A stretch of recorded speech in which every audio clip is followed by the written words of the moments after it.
Hi there, I'm Karen McCarthy and it's time to Karen-ize. Today is Monday. I'm a little bit late today, but I just had kind of a crazy day. And Monday's when we talk about physical health. So I just wanted to talk about something we probably talked about before, but that is physical activity.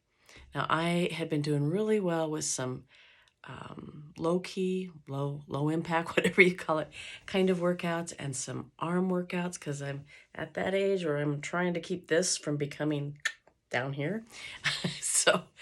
But then in June, my husband and I got COVID, and it's taken me this long to get my energy level back.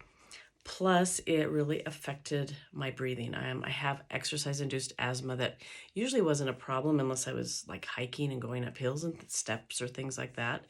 But I don't know if you can tell, I'm still having a little bit of trouble breathing. And I couldn't go for walks because I had to keep stopping and even if I wasn't walking super fast.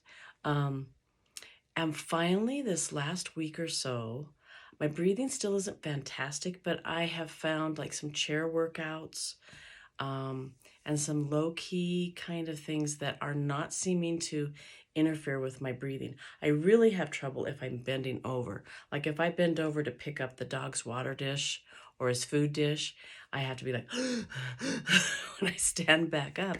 It's ridiculous. So these don't have a whole lot of that, and what they do have doesn't seem to bother me. So I've been able to get back into doing some workouts, and oh my gosh, what a difference that makes. I mean, I don't do long ones anymore. I actually had some genetic testing done a few years ago, and they said the stuff I was doing, which was high impact and an hour or more, those were not the things that were most beneficial to my body. So of course, now that I'm getting older and suffering the effects of, the C word, the COVID word, it was even more important that I not do that kind. So I've had to kind of change how I do my workouts, and I do no more than a 20-minute workout.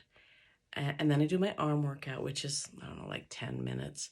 But I might do a couple of the short ones throughout the day, which is really good because I do a lot of sitting and crafting. You know me, I craft. Um, and that gets me up and moving around.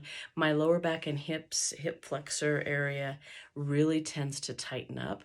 Also, if we're sitting and working and at the computer or with crafting, you're leaning over. That gets your neck. I've got a little bit of that dowager's hump, I think it's called, trying to form here.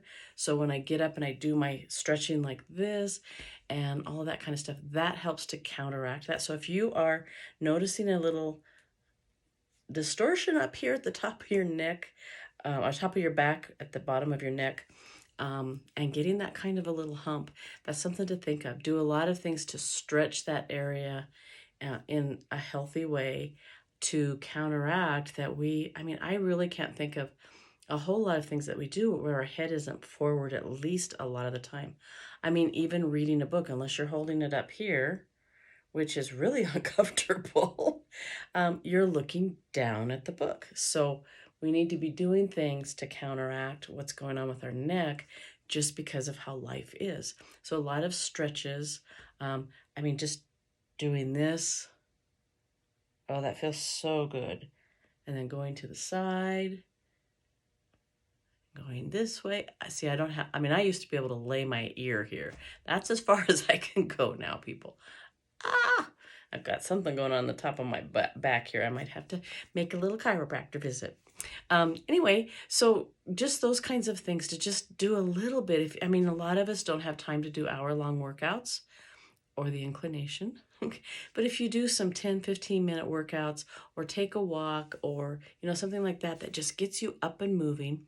We have a great, I'm trying to think, where did I even find it? It's a workout for the hip area. It's kind of funky, but it definitely works. When I get done with it, I'm really loosened up in there. And that's one of the things that kind of interferes with my sleep sometimes. That gets so tight that I just feel this, it's not pain, but it's tension, and I can't relax enough to go to sleep. So that's really helping to counteract that. So hope this helps somebody, and I will see you on Wednesday for spiritual, can't say it, spiritual health. Bye.